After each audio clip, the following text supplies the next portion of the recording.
Hey everyone, welcome back. I wanted to make a bit of a different video here. I wanted to talk about money today and finance. Finance is one of my biggest passions, something I love to learn about, and I wanted to specifically tailor it towards my generation, towards young people, Gen Z. Because I'm sure you've heard, but yeah, the younger generation and finances are in a bit of a overall bit of a bigger pickle than previous generations. For me, I like to think I'm in a decent spot financially. I'm just going to give you my raw advice. I'm not going to tell you build a budget. I'm not going to tell you, you are free to do as you please, but I'm not going to talk about something that I haven't done myself. And to be honest with you, I don't track every dollar I spend. I don't have a spreadsheet that I have a spreadsheet, but to be honest, I don't update it every day. I don't track every single dollar I spend. And the reason is because you might hear that advice quite a bit, but for me, I'm actually not that concerned about my spending where I need to do that. My first job was a newspaper boy. I was a newspaper boy when I was little kid. And I quite quickly learned that if I were to spend the money, it'd be gone. And sometimes I did that. Looking back, I don't really regret it. However, quite quickly I realized that if I were to not spend the money, I'd have more things I could buy later on. The more I saved up, the more I could buy. And that kind of felt freeing. That kind of felt like a sense of independence. And maybe control, if I'm being honest. So that gave me access to tangible money quite early. I had a debit card probably when I was like 12 years old. So, like being in my mid-20s now, I've had, for over half of my life, I've had access to my own money. Probably almost 2/3. And yeah, there was a point where I was a spender. But I quite quickly realized that the less I were to do that, the more options I would have. So I think implementing this mindset into my everyday spending is something that has led me, and this is going to get me into the main point. You gotta be able to have the self-control, because there's always going to be something to buy. There's always going to be somewhere to spend your money. There's always going to be something that you think you want.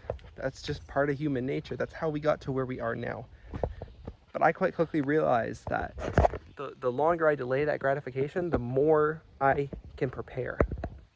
Hence, I do not use a spreadsheet too often, because my spending doesn't change. My spending is quite in line.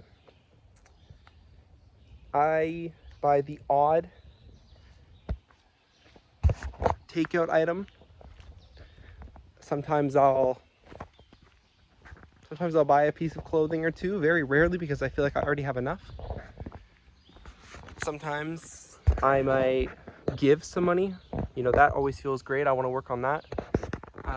But it's quite minimal, my spending, other than the main necessities, like the gym and phone bill. I like to think it's quite rounded in. Now, mind you, I'm a student, and I'm lucky to have lower expenses. So despite what my income and how it may be and how it may fluctuate, I can rely on low expenses, and that is not something that is accessible to everyone. And I recognize that.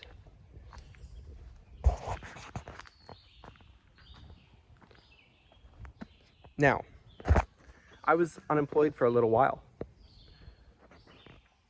Because my spending was so low, I was able to take any income that I earned I did reselling, I did a little bit of work, I did,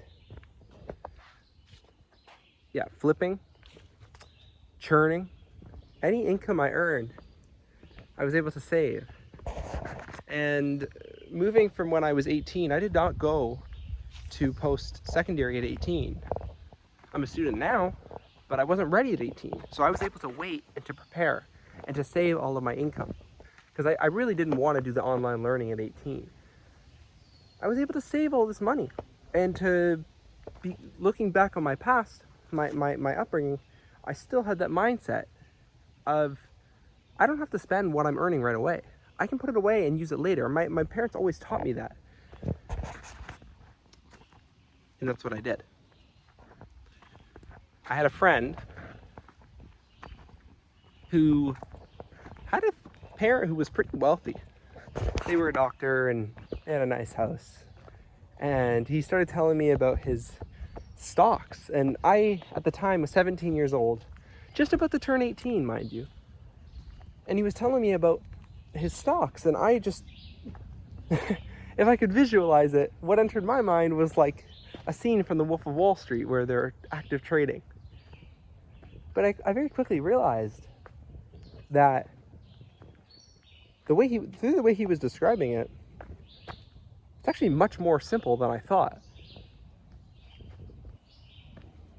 He said, yeah, you can trade through your local bank. And to be honest, I was still a little apprehensive because I had heard growing up, oh, you know, with stocks you can lose your shirt, is one phrase that I heard. So I was really cautious. Then I had another friend who I connected with who also was doing it. He was 18, he was studying finance, and he was telling me about his stocks. And this was moving right into the COVID era, right into the lockdowns. So stocks were tanking. And he said, hey man, if I were you, I'd buy this. And I'm just gonna be honest with you, I did it. I did listen, and I bought a bank stock. And I put all my savings into it that I had earned throughout working throughout high school. All those savings that I now had, I dumped them into this stock. And I was just amazed to be able to open my stock app and see the price fluctuations and think, oh my gosh, this is up by like 1%, 2%, whatever. Because that, like, it felt like free money. I was just amazed, and it almost felt like a game. Now I recognize this was real money that I had saved and worked very hard for. And I was lucky to be able to have invested in a good stock. And that ended up yielding dividends and providing yielding quite the return for me over the years. And I knew this was something I wasn't going to stop doing, even if it wasn't going to always stay at this rate. So when I started getting income, I knew I would just start pouring it in. And that's what I did.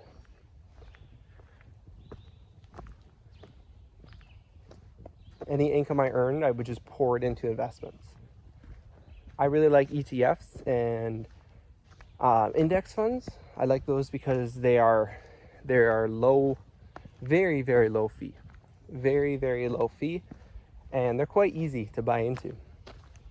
We even have platforms now who are commission free, so there's no commission to buy the stock or the ETF. Now today, that's a little bit of my background about how I've started to find financial independence at such a young age. But for important context, I do have low expenses. So I am able to responsibly invest more. And I'm very grateful.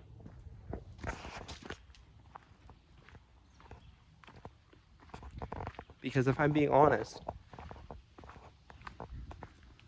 I'd be lying if I said there aren't times where I get tempted to go buy a nice car. I don't think there's anything wrong with that. But I don't think it'll yield me the results I think it will in the long term. Because I think, when I think of buying myself a nice car, at this stage at least, I think the reason I would be getting it, it would be for validation. It would be for comfort. It would be for fun.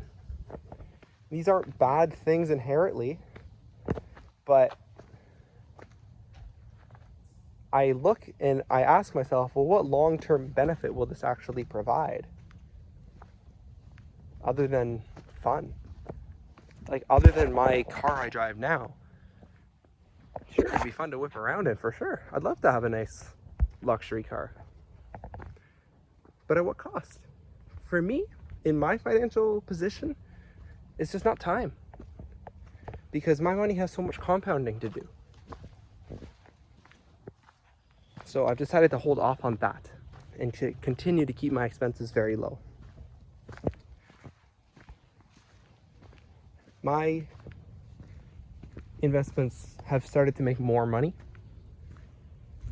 the more I put in, because the compound interest starts to really take hold. And that's a good feeling. It is a really nice feeling.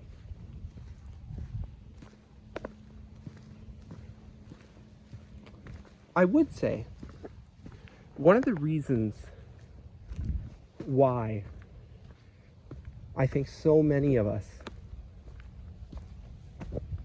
struggle, well, first of all, everything's so expensive.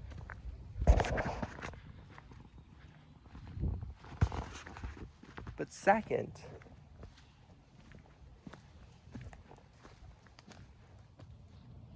we feel like it's just hopeless because of how expensive everything is. Like, if you already feel like you're in a rabbit hole, then what's the point of trying, right? Well, I can tell you, I had a season where I actually did have some debt. I had money, but I didn't want to pay it. I didn't want to pay the debt because it would take away from my overall net worth. Even though it was already, reflective of that, but I didn't want to pay it. And the interest was adding up quick. So I had a decision to make, and I paid it. And yeah, sometimes I think about that amount, but I'm also debt-free now. It was a hard decision to make because it was a large upfront cost, but it yielded so much peace of mind.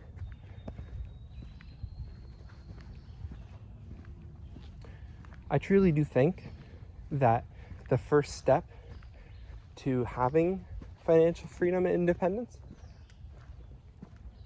is being honest with ourselves and looking at our portfolio.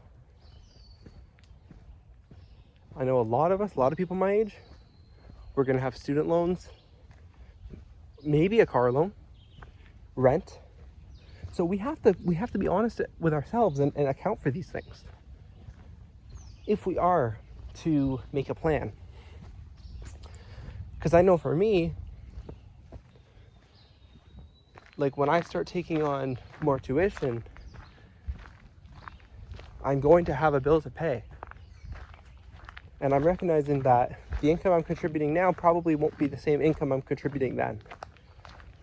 But it's never been about perfection.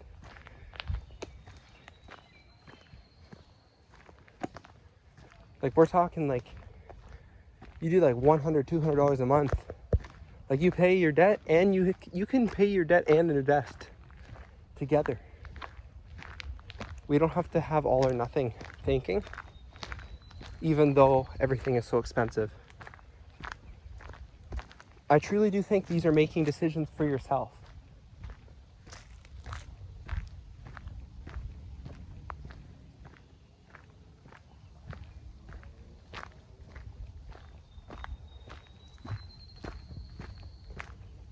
Doesn't mean don't do your research.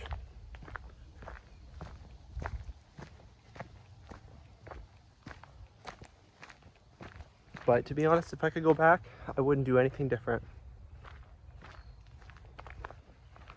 I like my view of money. I think we are called to be stewards of money. And the Bible actually talks about money more than anything.